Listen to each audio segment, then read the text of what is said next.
Fez também o altar do holocausto de madeira de acácia. De 5 covados era o seu comprimento, e de 5 covados a sua largura, era quadrado, e de 3 covados a sua altura. E fez-lhe as suas pontas nos seus 4 cantos, da mesma peça eram as suas pontas, e cobriu-o de cobre. Fez também todos os utensílios do altar, os cinzeiros, e as pás, e as bacias, e os garfos, e os braseiros, todos esses pertences fez de cobre. Fez também, para o altar, um crivo de cobre, em forma de rede, na sua cercadura embaixo, até ao meio do altar. E fundiu 4 argolas para as 4 extremidades do crivo de cobre, para os lugares dos varais. E fez os varais de madeira de acácia, e os cobriu de cobre. E pôs os varais pelas argolas aos lados do altar, para com eles levar o altar, fê-lo oco e de tábuas. Fez também a pia de cobre com a sua base de cobre, dos espelhos das mulheres que se reuniam, para servir a porta da tenda da congregação. Fez também o pátio do lado meridional. As cortinas do pátio eram de linho fino torcido, de 100 covados. As suas 20 colunas e as suas 20 bases eram de cobre, os colchetes destas colunas e as suas molduras eram de prata. E do lado norte cortinas de 100 covados, as suas 20 colunas e as suas 20 bases eram de cobre, os colchetes das colunas e as suas molduras eram de prata. E do lado do ocidente cortinas de 50 covados, as suas colunas 10, e as suas bases 10, os colchetes das colunas e as suas molduras eram de prata.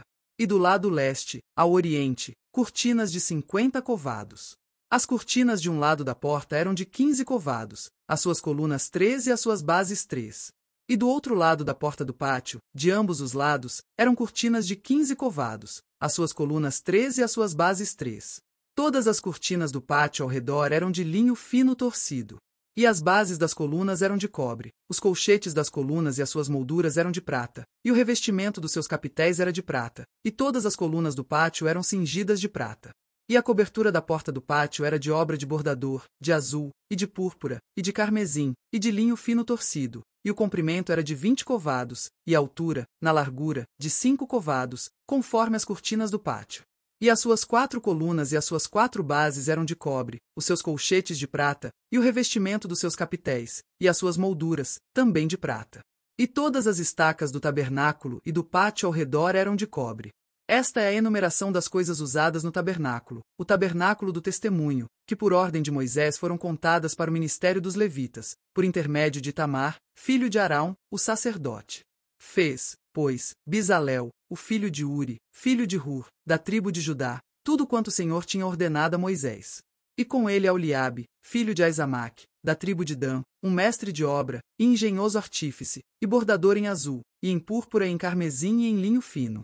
Todo o ouro gasto na obra, em toda a obra do santuário, a saber, o ouro da oferta, foi 29 talentos e 730 siclos, conforme ao ciclo do santuário. E a prata dos arrolados da congregação foi 100 talentos e 1.775 siclos, conforme o ciclo do santuário. 1 beca por cabeça, isto é, meio ciclo, conforme o ciclo do santuário, de todo aquele que passava aos arrolados, da idade de 20 anos para cima, que foram 603.550. E houve 100 talentos de prata para fundir as bases do santuário e as bases do véu, para 100 bases 100 talentos, 1 talento para cada base. E dos 1.775 siclos fez os colchetes das colunas, e cobriu os seus capitéis, e os cingiu de molduras. E o cobre da oferta foi 70 talentos e 2.400 siclos. E dele fez as bases da porta da tenda da congregação e o altar de cobre, e o crivo de cobre e todos os utensílios do altar. E as bases do pátio ao redor, e as bases da porta do pátio, e todas as estacas do tabernáculo e todas as estacas do pátio ao redor.